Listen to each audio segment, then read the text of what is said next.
أعوذ بالله من الشيطان الرجيم. بسم الله الرحمن الرحيم.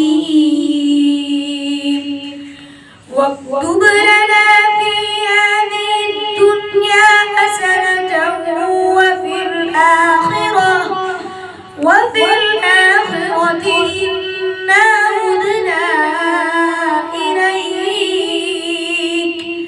قال عذابي أصيب به من أشاء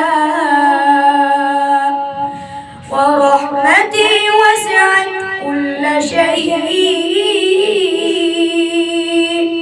فسأكتبها للذين يتقون ويؤتون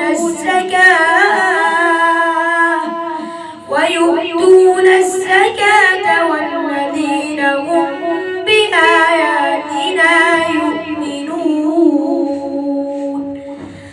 الذين يتبعون الرسول النبي الأمي الذي يجدونه مكتوبا عندهم في التوراة والإنجيل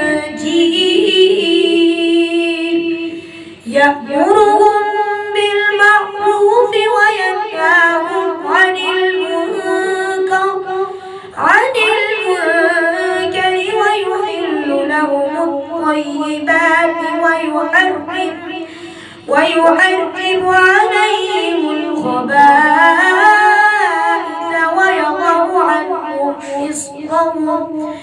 ويضع عنهم إصرهم والأغلال التي كانت عليهم. فالذين آمنوا به وعزروه ونصروه واتبعوا النور الذي أنزل معه أولئك هم المفلحون. قل يا أيها الناس إني رسول الله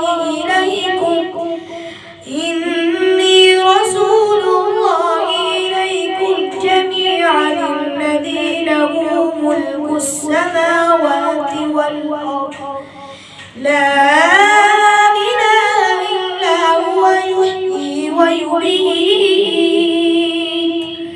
فآمنوا بالله ورسوله النبي الأمي الذي يؤمن بالله وكلماته واتبعوه لعلكم تهتدون.